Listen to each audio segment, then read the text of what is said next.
Good morning. I know our story for all ages was long, but I felt like it encapsulated so much of what I wanted to talk about today that I thought, well, the kids should hear it while they're here, and then I don't have to repeat it to you. So today we're talking about gender stereotypes, but before we start, I do have a few disclaimers. First, I understand that talking about stereotypes can be difficult. Maybe I'll mention something you've done that has perpetuated a harmful gender stereotype. If that happens, please know I'm not calling you out. I've perpetuated stereotypes too, and we need to embrace conversations like this with the idea that when we learn better, we do better. Second, when I talk about stereotypes of men and women, I'm including transgender folks. The stereotypes for trans women are often similar to those of cisgender women, who doctors correctly assumed were girls when they were born, though this may not be true for every trans woman. The same for transgender men. The stereotypes of transgender men are often, but not always, similar to those of cisgender men. Third, if you fit the gender stereotypes for the genders you identify as, that's okay. A woman who loves to sew and hang out with kids should be encouraged to do so, so long as that's her choice and not society pressuring her. A man who loves to hunt, be the maid breadwinner, and tell corny dad jokes should absolutely feel affirmed in doing that, so long as he doesn't feel like he has to. Although I really want to change them to being called corny parent jokes, because I think I'm funny. Fourth, I want to acknowledge that I'm always learning. If I say something today and you're like, I think she's making an assumption about that and I don't agree with it, please tell me. I've learned much in the last decade about gender, but I by no means am the expert on the experiences of everyone in this room or joining us online.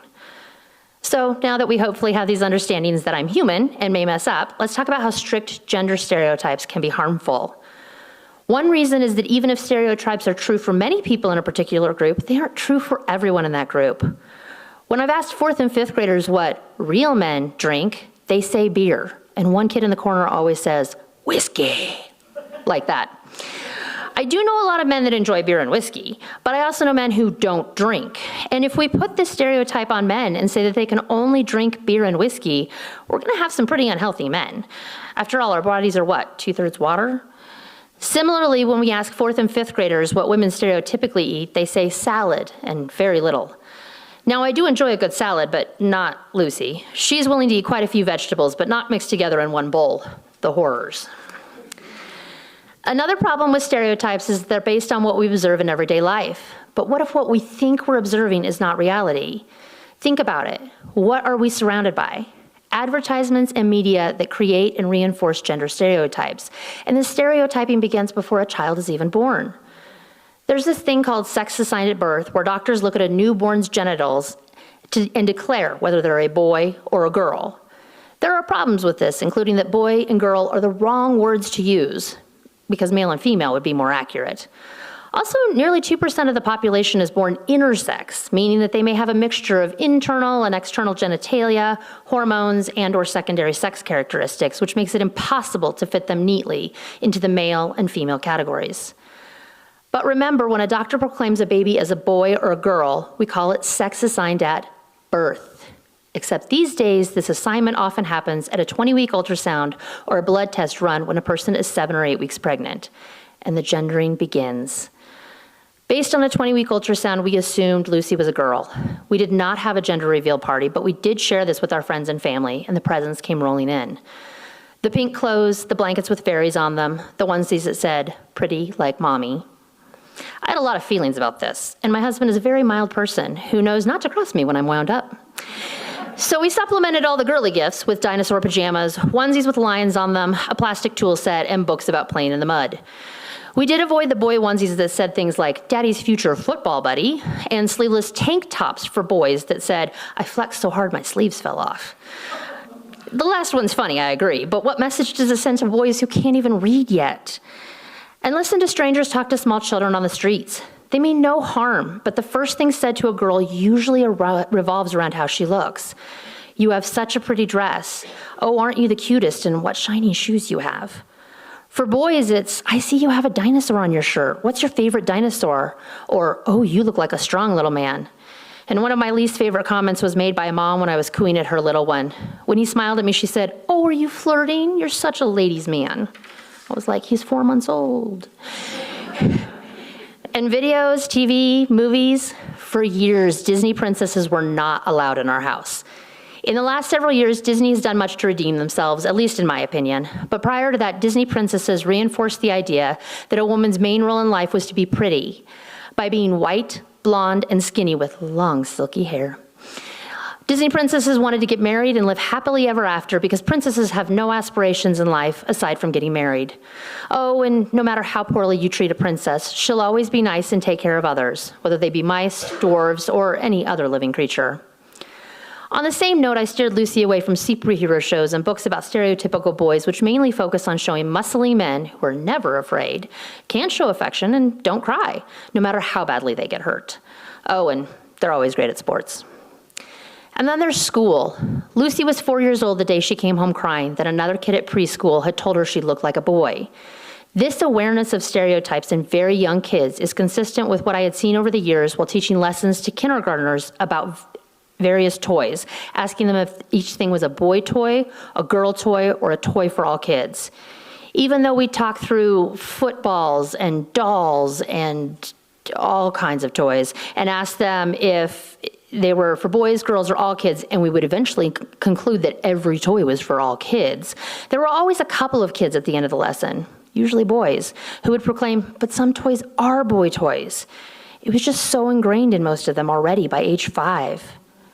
The kid who told Lucy she needed to look more like a girl wasn't trying to be unkind.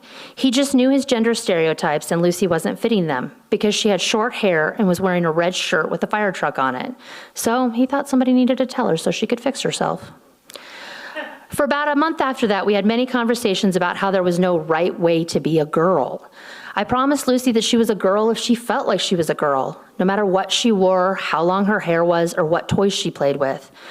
Still, Lucy's like me in that she's a little wild and full of strong opinions, meaning she had a lot of things to say, very loudly and repeatedly, about how she wanted to dress. She wanted twirly dresses, which she assured me was because she wanted them, not because she felt pressure to wear them. So we bought twirly dresses, some with beautiful sparkles, and some with dragons on them, and actual pockets, which is such a rarity in girls and women's clothing. But the discussion of pockets in women's clothing is a Sunday service unto itself, so we'll save that for another day. Gender stereotypes learned in childhood can have a profound effect on adults.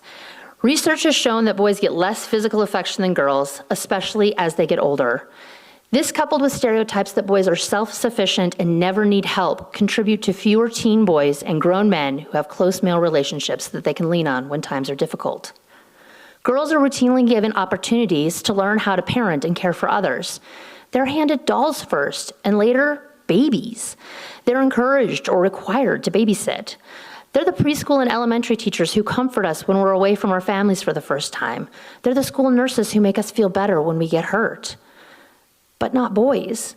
For many men, the first baby they ever hold is their own child, and they don't get paternity leave and may even be told, your baby doesn't need you, so there's no reason for you to take time off of work. All they need is their mom and her milk. I may or may not be speaking from experience on that last one, and I may or may not be still salty about it 8 years later. Okay, so I've been waxing eloquent, but I want to acknowledge that every person here has been impacted by gender stereotypes. A couple of weeks ago, I sent out a survey asking people to list gender stereotypes they'd encountered in their lifetimes. What you all answered is in your order of service. You can refer to it if you haven't already. When looking at this, know that the words in larger print are those that were said more frequently than the ones in smaller print. Based on that, some of the main stereotypes people in our congregation have seen put on women is that they are weak, dependent, emotional, nurturing, want babies, and are in charge of the family schedule. One of you also pointed out that a woman is expected to prioritize family over career, even if they make more money than their husband. Another of you wrote, these questions are difficult for me because I have seen so many changes in the stereotypes over my lifetime. I'm thinking that some may be sort of education and class related. I would totally agree with this. Gender stereotypes can change over time and they vary from culture to culture. Also, stereotypes exist for various races, classes, education levels, faith traditions, age groups, and every other identity we may hold. These combine together to create stereotypes that are specific to specific groups of people with a specific mixture of identities. For example, there are stereotypes about Black women that may not apply to white women, and vice versa. Looking at the be a man box, we see that you all most commonly answered that the stereotypes for men are strong, family mechanic, provider, and no crying, among others. Someone also pointed out that men kill spiders and reach things on high shelves. Yeah. This second one gets at the stereotype that men are taller than women, which can be difficult for men who are vertically challenged. Another astute observation that one of you made about the stereotypes of being a man is that during my lifetime, I have seen men be tender and wonderful caregivers, and women be able to go into the workplace and kick butt. I have perceived also how effeminate mannerisms in men and masculine characteristics of toughness in women often erroneously label them. Again, I couldn't agree more. This is the problem with stereotypes. For many, they make us feel boxed in, unable to express ourselves fully and authentically. That's why I put the thick boxes around the stereotyped people in your order of service. Those boxes represent the barriers to being anything other than what is in your box. And notice that the woman box has a little more room to move around, whereas the man box fits tighter. This is because women have more flexibility when it comes to breaking gender stereotypes. If a little girl likes sports, we lovingly call her a tomboy. We say, "You go girl," when she's interested in science or becoming the president of the United States. Women are celebrated for breaking the glass ceiling. Do not get me wrong. I'm not saying it has been easy being a woman who has pushed against stereotypes in the decades and centuries leading up to today. I know many people in this room have helped advance women's rights, and I deeply appreciate the stereotypes that have been removed before my and my daughter's lifetime. But I also want to acknowledge that men haven't had as much wiggle room. There is no glass floor that we applaud them for falling through when they become stay-at-home parents. I know more than a couple of boys that avoided things like theater, cheerleading, and dance, in large part because few people encourage them to buck gender stereotypes and engage in these more feminine activities. Gender stereotypes may give boys and men more power in our society, but they have less flexibility to move and less support to care for their mental health and overall well-being, often making it lonely and hard to be a man. For those of you that took the survey on gender stereotypes, you may remember that I asked you for stereotypes of non-binary folks. As a reminder, while each person may define their identity differently, one way to define being non-binary is a person who doesn't identify as either a man or a woman exclusively. I got fewer answers for this question, which I assume is because many of us agree with what one of you commented, that I don't have stereotypes about this, as I don't know much about someone being non-binary. I'm learning all the time about the ways there are to be in this world. Most of us in this congregation do have experience identifying as a man or a woman, and we've loved men and women who've shared their experiences with us. Fewer of us identify as non-binary and or have friends and family who identify this way, like Baby X in our story. But I know we're all open to learning. Some of the stereotypes for non-binary people that you all mentioned that I feel like I've heard from other groups where more people identified as non-binary are that they are attention-seeking, indecisive or confused, ashamed of their birth sex, self-absorbed because they may ask you to use they, them pronouns, which are less traditional, following the latest fad, and traumatized. This is a start, but I'm sure we're missing more than a few. One I have heard is the need to dress and act androgynously. Non-binary people may feel significant pressure to not wear clothes or act in a way that would be considered manly or ladylike. That's a hard place to be, because on hot days like today, we should all be able to wear dresses that allow air to flow up and under our skirts to cool us off, or have a nice shot of whiskey to relax us at the end of the long day. Just as a side note, because I didn't realize it until someone explicitly told me, there's also no right way to be transgender. Society shouldn't pressure a trans woman to be ultra-feminine all the time. She should be allowed to let her hair down and cut it off if she wants, and wear blue and be a hockey player. On the same note, a trans man should be allowed to love a good glass of wine, have a sweet tooth, and carry a child in his womb without people accusing him of not being manly enough. Okay, I've talked a lot, but you all have had your own experiences with gender stereotypes, and I think those are important to share. In your order of service is a paper that says, "How have gender stereotypes affected you for better or worse?" If you would please pull this out and take a couple of minutes to reflect and write something down. There should be pencils in the seats in front of you. If you're in the front row, you might have to look behind you. After writing your experiences, you're going to have three options. You can choose to, one, not share by not handing in your card when the time comes for us to collect them. Second option is to share anonymously by writing your experience but not putting your name on it, in which case we'll read what you wrote.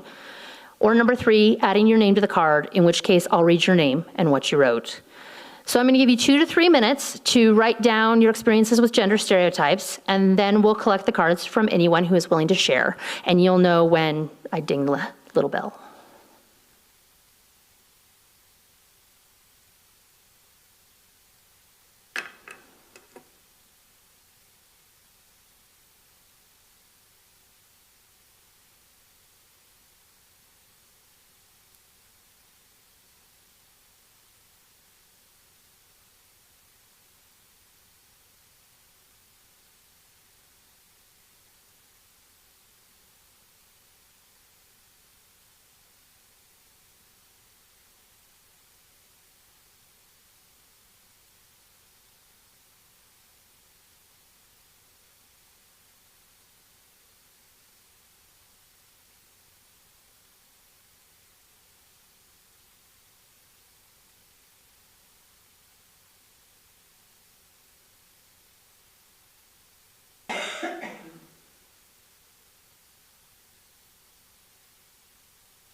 I don't have a timer, and I have a hard time sitting in silence, so.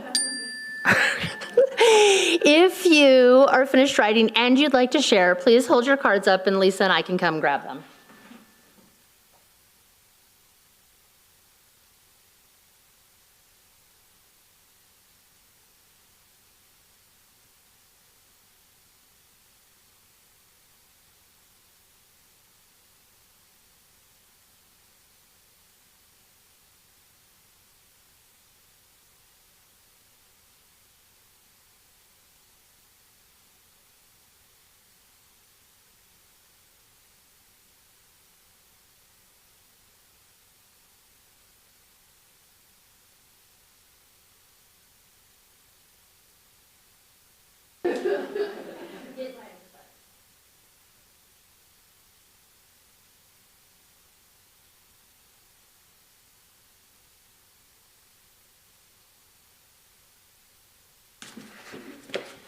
I'm realizing now that, first of all, I didn't ask you to put what gender you identify as on here, so I'm guessing as we read these, we'll be able to tell, but maybe in some cases we won't. I've also mixed them up, and we've got a lot of them. I am going to say, because I'm not good with timing, Lisa should tell me when I need to stop, so we might not get through them all. So the first one is, traveling through an international airport with babe in arms and being told by a female customer care representative, now you know how it is to be a woman, when complaining about treatment. I had been a stay-at-home dad for 18 months. Guilt for not, I can't read it, guilt. Limited career options in the 1960s. Teacher, nurse, secretary were pretty much the only visible choices. Career taking backseat to my partners that affected earnings and retirement account and where we lived. Yet having an adult available at home after school was important to me, so I chose to have part-time employment for much of my kids' childhood. Facing suspicion when I formed friendships with men, including from their wives.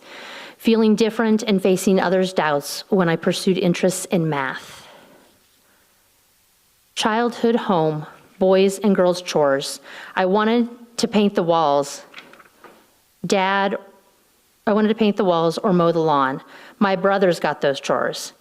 To my dishwashing and laundry chores. Bye-bye, 1960s. Getting paid less for doing the same job as a male coworker because it was assumed I didn't do as good or as much work. Having been born in 1950, I'm sure the gender stereotypes of the day influenced me to become a nurse. After first thinking I'd be a high school English teacher. All in all, I'm happy.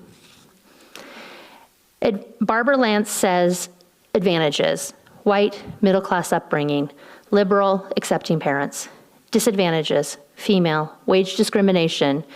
Dad fell into the typical role, took brothers climbing, etc. Mom made doll clothes for me and my sister. Nonetheless, Mom became the breadwinner when Dad was ill. I think it says, I became a climber, ski patrol, and worked in male-dominated jobs. I like that. As a male, I find it's more difficult to have male friends as you age. Sue Slade says it limited my career choices. Too willingly gave up a career path to support my first husband's career. This person has two. I have benefited from white male privilege. And two, criticism by my father for nurturing my children. That one hurts my heart. Someone who was assigned male at birth said, negative, they have a lack of emotional intelligence and feeling. Positive, they have a sense of toughness that has helped them through many adversities. That feels like two sides of the same coin, right? Toughness. So one of you said, being told as a child in growing up years that I was too emotional and too shy. This one says it allowed me to easily be accepted as a teacher in public schools. I think that's a good one. My kiddo had at least one male preschool teacher, and when the school announced that he was going to be joining, there was a picture of him with his mom in there and in the announcement, and then he quoted his mom when talking as if somehow parents needed reassurance from a mom that the son was in it for the right reasons, as opposed to just like, he likes kids, which he's totally allowed to do. Poor guy. Anyway, being told that I would eventually want children, as all women do.